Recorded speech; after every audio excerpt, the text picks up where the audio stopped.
चुको अभी ना।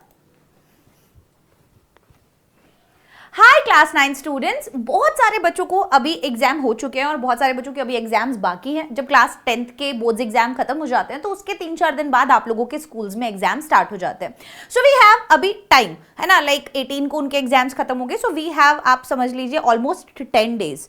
ठीक है, so how we can prepare in these 10 days? क्या हम चीजें अच्छी कर सकते हैं? जैसे कि राइटिंग स्किल्स अगर आप देखोगे तो बहुत कुछ आपको राइटिंग स्किल्स में पूछा जाता है। आपको formal, informal letter, descriptive writing, story writing, essay writing, ठीक है, dialogue writing, report writing, note making, article, information transfer जैसी बहुत सारी चीजें। तो आपका जो मेजर पेपर होता है वो आपकी राइटिंग स्किल्स को चेक करने के लिए ही होता है। ठीक है, ऐसा तो नहीं है कि भाई स्पेसिफिकली कोई अलग से ही एक लिटरेचर का पार्ट बना हुआ है जहां से आपको सिर्फ क्वेश्चन दिए हुए हैं, वैसा नहीं होता है ना। तो हमें क्या करना है, क्योंकि ये बहुत सारा राइटिंग स्किल का पार्ट है, इसीलिए अगर हम आज से भी बार बार बोल रही हूं, अगर हम आज से भी थोड़ा थोड़ा प्रैक्टिस करना शुरू कर देंगे राइटिंग स्किल्स के टॉपिक्स का, तो हम बहुत अच्छा कर सकते हैं। मेरी बात को बहुत ध्यान से सुनिए। सबसे पहली चीज आपको क्या करनी है, सभी के फॉर्मेट्स देखने हैं। ठीक है, कि भाई स्टोरी कैसे लिखी जाती है, क्या फॉर्मेट है, नोट मेकिंग कैसे करते हैं, क्या फॉर्मेट है। आप क्या कीजिए, एक जगह जितने भी ये टॉपिक्स है ना, पूरे के पूरे हर एक टॉपिक का जो भी फॉर्मेट है एक साथ लिख लो। एक पेज पे फॉर्मल, दूसरे वाले पे इनफॉर्मल, विद एग्जाम्पल। अगर आज से भी डेली एक एक टॉपिक लिखना शुरू करोगे, फॉर एग्जाम्पल इस क्लास को देखने के बाद आपने क्या किया, फॉर्मल और इनफॉर्मल लेटर का जो फॉर्मेट होता है कि पहले हम सेंडर्स एड्रेस लिखते हैं, फिर हम डेट लिखते हैं, फिर हम रिसीवर्स एड्रेस लिखते हैं, सब कुछ आपने उसको लिख लिया और उसके नीचे एक PYQ भी लिख दिया। जैसे प्रीवियस ईयर पेपर में कोई एक क्वेश्चन आया था, वो आपने लिख दिया। क्या होगा, एग्जाम टाइम पर वो आपको क्विक रिवीजन की मदद देगा और अभी भी आपका रिवीजन हो जाएगा, राइटिंग प्रैक्टिस भी साथ में हो जाएगी जब एक प्रीवियस ईयर क्वेश्चन आप उस फॉर्मेट के नीचे सॉल्व कर दोगे। पहले अच्छे से पढ़ना एंड देन उसको लिखना। चाहो तो देख देख के भी लिख सकते हो, बट गलत मत सॉल्व करना, क्योंकि वो आप रिवाइज करोगे तो वहां गलती कम होनी चाहिए। ठीक है, आपने क्या किया, देन डिस्क्रिप्टिव राइटिंग का प्रॉपर देख लिया कि डिस्क्रिप्टिव राइटिंग में क्या क्या चीजें, ठीक है, कि मुझे अगर किसी भी चीज का डिस्क्रिप्शन देना है तो मैं उसमें क्या क्या लिखूंगा, कि किन किन चीजों का मुझे ध्यान रखना होता है, मैं कहां गया, कब गया, कैसे गया, वहां पर क्या क्या चीजें थी। किसी भी चीज का डिस्क्रिप्शन अगर देना है तो वो कौन सी 5 बातें हैं जो मुझे ध्यान रखनी है, मुझे स्टार्टिंग कैसे करनी है, मुझे एंडिंग कैसे करनी है, मुझे कितने वर्ड लिमिट्स में लिखना है, ये सब चीजें आप एक जगह एक पेपर पर लिख लो, ऊपर बड़ा बड़ा लिख दो डिस्क्रिप्टिव राइटिंग। फिर आ जाओ स्टोरी राइटिंग पे। ठीक है, कि स्टोरी राइटिंग में किन चीजों का ध्यान रखना है, कि कैरेक्टर्स बहुत ज्यादा कम होने चाहिए, स्टोरी बहुत ज्यादा कॉम्प्लिकेटेड नहीं होनी चाहिए, स्टोरी के अंदर कोई एक प्रॉब्लम होना चाहिए, फिर उसका सोल्यूशन होना चाहिए, कोई एक मोरल सजेशन या मोरल वैल्यू होना चाहिए एट द एंड।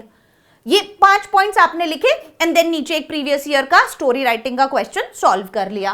ऐसे करके अगर आप अभी भी डेली एक एक टॉपिक भी करते हो, उसके अंदर आपको मैक्सिमम 10 मिनट्स लगने वाले हैं, क्योंकि आप और सब्जेक्ट्स भी पढ़ोगे, बट राइटिंग स्किल्स के अंदर आपको थोड़ा थोड़ा कॉन्फिडेंस आने लग जाएगा। तो इंपॉर्टेंट है सबसे पहली बात फॉर्मेट्स, और दूसरी बात है PYQ। प्रैक्टिस कैसे होगी, जब आप अब डेली एक टॉपिक को उठाओगे, उसका फॉर्मेट बनाओगे, जो भी उसके फिक्स्ड लाइंस अगर बताई हैं तो आप वो फिक्स्ड लाइंस को भी वहां पर लिखोगे। जैसे मान लीजिए आपको कोई आर्टिकल लिखना है, ठीक है, तो कुछ कोट्स आपने, जनरल कोट्स जो होते हैं वो आपने वहां पर लिख लिए। आर्टिकल का स्ट्रक्चर क्या होता है, आपको टाइटल देना रहता है क्या, पहले आपको इंट्रोडक्शन में क्या लिखना होता है, बॉडी में, कंक्लूजन में क्या क्या चीजें लिखनी होती हैं, कैसे शुरू करना होता है, एडवांटेजेस बताने हैं, डिसएडवांटेजेस बताने हैं, बेनिफिट्स बताने हैं, क्या क्या चीजें मैम ने बताई हैं, आप जाके क्लासेस देख सकते हो, सब चीजों की क्लासेस डली हुई हैं।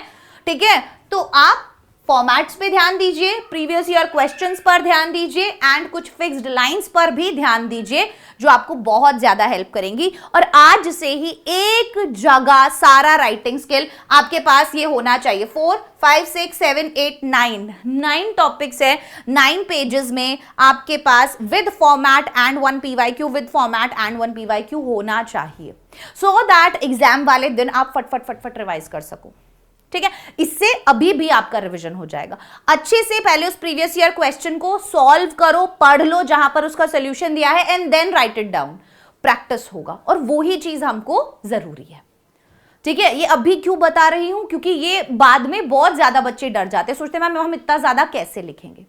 उसके बाद क्या है, अभी भी हमें ध्यान रखना होगा हमारी वर्ड लिमिट का, जो कि हमें क्रॉस नहीं करनी है। हमें ध्यान रखना होगा स्पेलिंग का और ग्रामर का एंड स्पेलिंग का। ये 3 चीजें आप जरूर ध्यान रखिए। बहुत ज्यादा बड़ा लिखने की जरूरत नहीं है, बहुत ज्यादा छोटा लिखने की भी जरूरत नहीं है। एक क्वेश्चन जितने मार्क्स का है, जितने वर्ड्स में आंसर होना चाहिए उतने का ही आप प्रैक्टिस करो। जितना ज्यादा टीचर को दे दोगे, गलतियां ज्यादा निकाल के देंगे वो आपको, है ना। तो जितना मांगा है उतना ही देना है, सजा के देना है, परोस के देना है, ताकि वो आपको मार्क्स दें। ग्रामर की और स्पेलिंग की कम से कम गलती होंगी, आपका ही फायदा होगा। ठीक है, तो ये कुछ चीजें ध्यान रखना। अभी की अभी फिक्स्ड लाइंस को कुछ देख लो, PYQs देख लो, फॉर्मेट्स देख लो और वर्ड लिमिट का खासतौर पर ध्यान रखो। शॉर्ट सेंटेंसेस बनाओ, सिंपल सेंटेंसेस बनाओ, ज्यादा से ज्यादा क्वेश्चंस रीड करो, ताकि अब मान लो तुम्हें लेटर राइटिंग है, लेटर राइटिंग के अगर तुम 10 सवाल रीड कर लोगे, तुम्हें एक आइडिया मिल जाएगा कि कैसे सवाल पूछे जाते हैं, मुझे कैसे लिखना है। जब हम उसे रीड करते हैं ना, तो उससे हमें आइडिया मिलते हैं कि हमें कैसे लिखना है, ये एक्चुअल में है क्या चीज। ठीक है, और राइटिंग प्रैक्टिस साथ साथ बहुत जरूरी है। ठीक है, तो छोटा सा वीडियो था, अभी से अगर ये आप एक एक्टिविटी शुरू कर दोगे आपका ही फायदा है। बाकी ऐसे ही और भी चीजों पे मैं आप लोगों के लिए वीडियोस बनाने वाली हूं, तो चैनल पर नए हो तो सब्सक्राइब कर दो। और आगे आने वाले दिनों में I take marathons also, so don't worry, सब कुछ करवाया जाएगा। ध्यान रखिएगा, बस अब आपको टाइम वेस्ट नहीं करना है। 9th क्लास में भी अच्छे मार्क्स लाना उतना ही जरूरी है जितना 10th में। खुद के कॉन्फिडेंस के लिए, खुद का कॉन्फिडेंस बहुत बूस्ट होता है। ठीक है, तो उसके लिए बहुत ज्यादा जरूरी है। और 9th के बहुत सारे कॉन्सेप्ट्स, ये सब आपको 10th में भी मिलेगा। अभी छोड़ दोगे, सोचो कि 10th में कर लेंगे, 10th में ऑलरेडी बोर्ड्स का प्रेशर इतना ज्यादा रहता है, तो डोंट वेस्ट योर टाइम। ठीक है, सीरियसली लो और सोचो कि आप बोर्ड्स एग्जाम ही दे रहे हो and give your best shot. Bye bye everyone, take care, all the best.